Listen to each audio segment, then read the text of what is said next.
I own the Royal Enfield Classic 350 for a while now, and I rode it in all conditions, in the city, on country lanes, on the Autobahn, a little bit on the gravel roads. Today I will tell you about my experiences with this beautiful bike and all the pros and cons.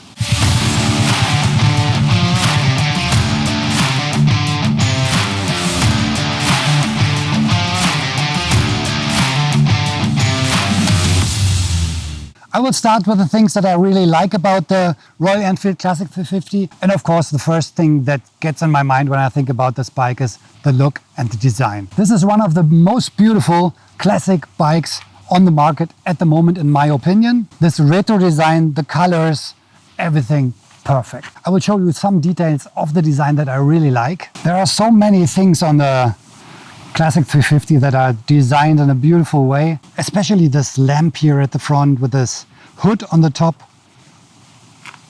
Looks absolutely amazing. These small position lights or daytime running lights. Then we have these covered forks at the front, which also look very nice. Metal mudguards at the front with a nice classic shape. The tires, of course, are not stock. These are the aluminum rims with tubeless tires. The bike comes standard with spoked wheels. One thing that looks really nice, especially on this color version of the Classic 350, is the chrome tank with the badge here, Royal Enfield. There are so many small details. Also the switches here, very classic look, just a small detail. The speedometer is very simple, but looks very nice. It's central in the middle, nice design. Chrome ring. The design and the look of this bike is the thing that I like most. And absolutely beauty.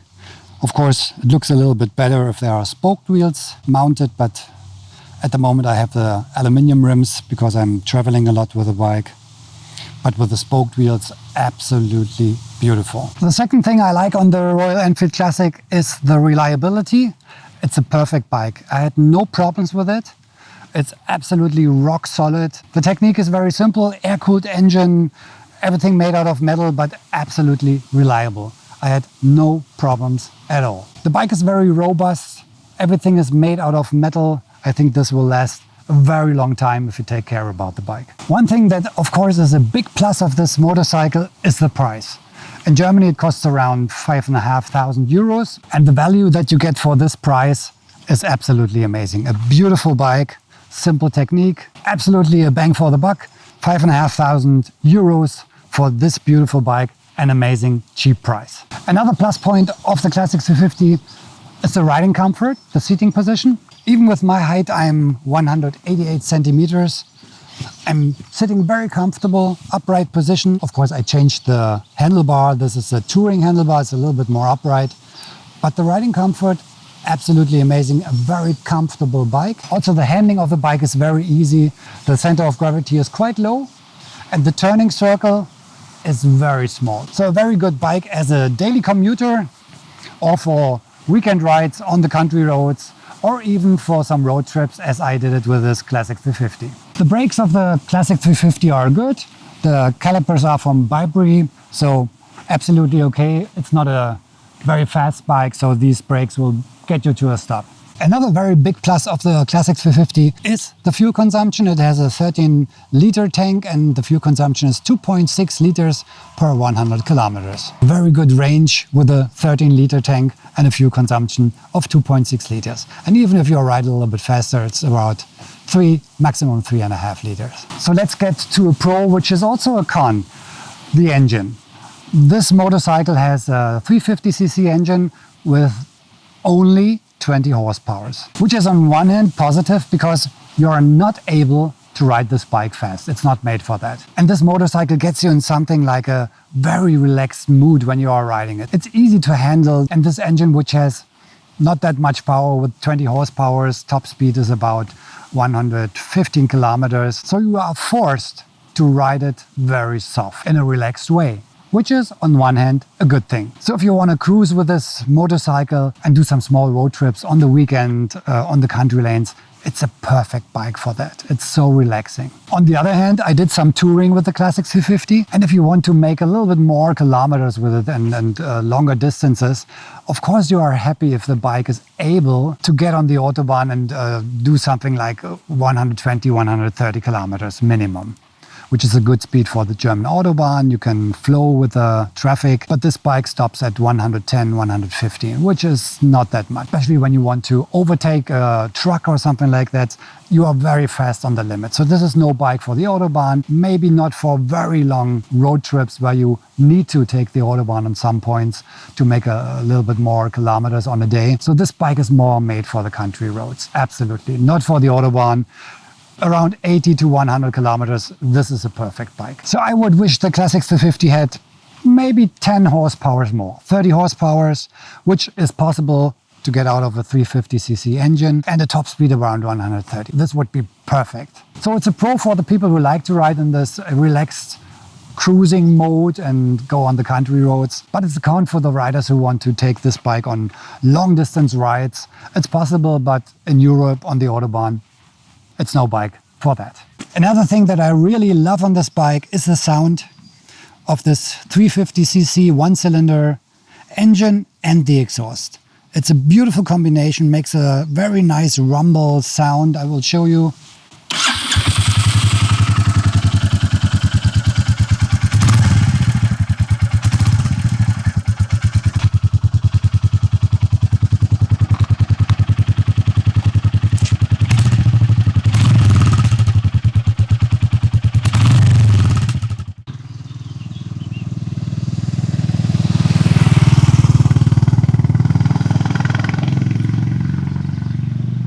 So the sound for this small engine is absolutely amazing. 350cc, this rumble of this exhaust. So the engine sound and the exhaust sound, an absolute pro on this bike. Another small con of the Classic 350 are the mirrors, the standard mirrors, here these chrome ones. They are vibrating a lot. So if you are riding a little bit faster, they are shaking and vibrating, and it's very difficult to see the traffic behind you. So I don't know if this is on all bikes, but my mirrors are vibrating a lot. So that's why I also have the touring mirrors, and they are much better. They're not vibrating at all. So if you have this problem, change for the touring mirrors, the black ones, or some bar end mirrors, and you will solve this problem very easy. One thing that I don't like on the Classic 350 are the tubed wheels, the standard ones, the spoked wheels. These are the aluminum ones with tubeless tires, which I prefer, because when you are on the road, you are traveling and you have a flat tire, you can repair it on the go, which is quite difficult. With tube tires, you have to take the wheel off, so much more complicated. With tube tires, it's quite easy to repair them and to get to the next workshop. The riding comfort on the Classic 350 is very good, but one downside, I think the suspension is not the best one. It's not very comfortable. It's quite stiff on some roads. So if you have a bumpy road, then especially the backside, it's quite hard. The front, it's better. It's okay. It's not the top notch of riding comfort, but I mean, imagine the price, 5,500. It's okay, but it's not the best one. It's more on the stiff side. So these are my pros and cons about the Classic 350. So what's my conclusion? All in all, it's a very, very nice bike. The value that you get for this small price is absolutely amazing. There are a lot of ways to customize this bike. You can put some crash guards, luggage system, lots of other seats. So you can customize the Royal Enfield to your personal preferences. In my opinion, there are just a few small cons about this bike, like the mirrors, maybe suspension, horsepower, depends on what you want. Yeah, some people say 20 horsepower is perfect for me, absolutely enough. And others say 20 horsepower is not enough for me. Maybe 30 or 35 would be better, and a little bit more top speed. But at the end, if you buy this bike, you know what it's made for. It's made for the country roads, to relax, to cruise, to enjoy the sound of the bike, which is phenomenal. Enjoy the beauty of it. And everywhere you stop with this bike, the people will look at it because it's so beautiful. This is my experiences. Everywhere I stop, people are watching the bike and asking questions about it, how old it is, where it's from. So you get the attention. You get the attention with this Classic 350. If you have other experiences or pros and cons, please write them down in the comments. And if you like the video today, please give me a thumbs up, subscribe to the channel, and I'll see you in the next one. Take care and cheers.